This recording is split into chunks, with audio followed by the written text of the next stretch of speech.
Hi guys, it's me Beata from horoscopes and and welcome to today's video. I would like to talk about the best Synastry chart out there. Okay, so what is the best relationship horoscope couple can have and the one that will be the most successful. Okay, so guys, if you follow me here on YouTube, you know that uh, in general, synastry is, let's say, complex, so we really need to understand that even in these videos, I offer you one thing at a time, okay? So if I cover one aspect, that one aspect certainly can add something into your relationship, but certainly that one aspect is not what your relationship looks like at the end. Okay, so guys, I've been in this field more than 13 years now, and trust me on this, that I've seen really a lot of synastry chart, a lot of birth charts of people. And as time progressed, I definitely realized that even the best synastry in the world can fail. Okay, so this video is not actually what you probably thought is going to be about, because I really want you to understand this. The way I read synastry charts, or the way I prepare your relationship horoscope, always starts with your birth chart, okay? With your birth chart and also birth chart of the person of your interest. And this is definitely crucial because not everyone does this, but if you are experienced astrologer, or if you really want to give, let's say, accurate readings, you have to go back to your birth chart, and I will explain you why.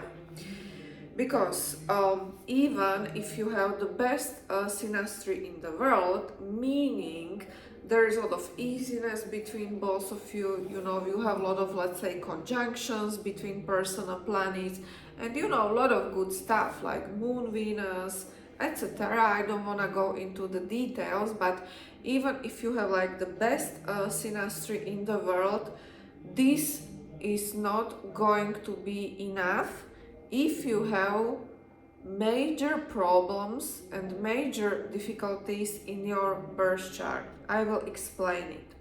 So, if you are the person whose birth chart is, let's say, complicated, but not complicated, like overly complicated, because you can have complicated life and still be, let's say, relationship ready.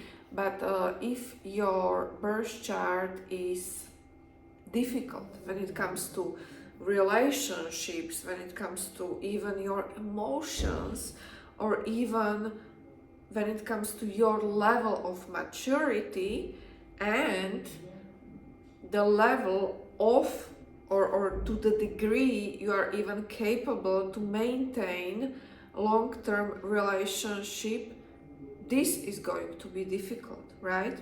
So this is the reason why I always, even if you order relationship horoscope, you will hear me talking about your birth chart first, because this is very sad. And what I have really discovered during those years is that even with the best synastry, you have nothing if two people involved in that relationship are not capable even to have a relationship. Okay, so it means, let's take an example, like my last client, because she was wondering about that guy, and she booked a reading with me, and I really found out that she is the person who wears her heart on the sleeve. She had even bunch of Neptune in her birth chart, meaning that these people are typically very sensitive, and sometimes too giving, right? But she drawn uh, the person like her partner was very much opposite, right? He was very difficult, you know. Even his birth chart seemed to be very flaky, you know. He seemed to be very irresponsible, even maybe, or this is what I saw in his chart, that maybe he would struggle with fidelity in one point in his relationship. So obviously not a good match, right? Because when we combine someone like her, uh, you know, with her idealistic approach to love, with someone like him who can be totally, you know, tricky and you know, flaky and really not relationship ready, this can be disaster even if their synastry looked okay. And let me tell you this, there is really like majority of synastries, like 90%, that are combination of both good and bad, you know.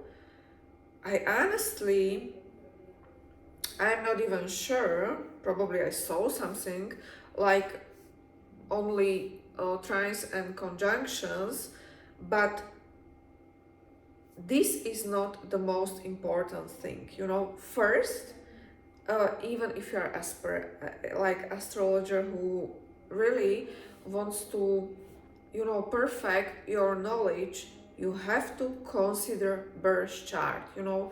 And birth chart, even with combination of their, let's say, predictions, so what is this person currently up to, you know, how his or her year will look like, right? If you combine, you know, transits and other predictive technique, this will tell you a lot, you know. Because what is also important to consider is the time when that relationship starts, you know.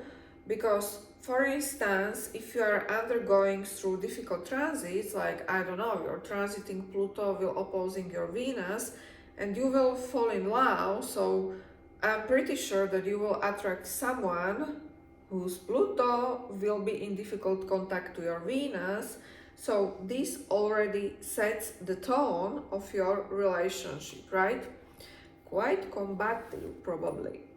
So what I'm trying to tell you is that we have to look at the big picture.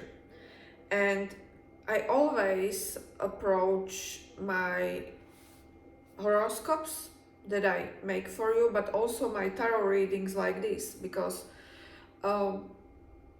I really have to know what is the bottom line. Okay, so even in synastry grid, I don't obsess over one particular aspect, because sometimes my clients turn to me and they give me examples of aspects they found out in their synastry, and they find these aspects to be, let's say, important. But honestly, when I look at their relationship horoscope, they are really not that important. Okay, so another message from this video is that, you know, practice takes time, and you really need to see like really a lot of horoscopes, like even thousands, okay, to be really able and capable to assess things quickly and to really find bottom line, okay. Because at the end of the day, in my opinion, astrology is really an art, you know. And sometimes it's even alchemy, because you have to put things together and to come up with some conclusion, right? Because your client really wants to know what's up. Your client really wants to know if this has long-term potential, if this person can be committed, because these are questions that you know, I answer all the time. So honestly, my teachings on YouTube they are great because, you know, I talk about one aspect like 10 minutes, but your horoscope, it's like not this one aspect, it's like 100 things at the same time, okay? So this is the difference. But during those years, I definitely learned that your birth chart is much more important than synastry, because if this person or person of your interest is not relationship ready, is not commitment time, you know, he can be even 50 years old, but honestly, people don't change that much, right? Even during those years, right? But of course, if you're spiritual, you can change and you can outgrow your chart. I strongly believe that, but you know, in our society, this can be rare. But if you work on yourself, this can definitely happen. Okay, guys, so this is my new video. Thank you for watching. If you like it here, please hit the subscribe button so I can make more videos for you. Let me know what you think, and also I am very curious about your experiences, you know, have you even enjoyed this channel? And of course, if you want to book a reading with me, you can definitely do that. It's very simple. You can read everything in the description below. Okay, guys, bye bye.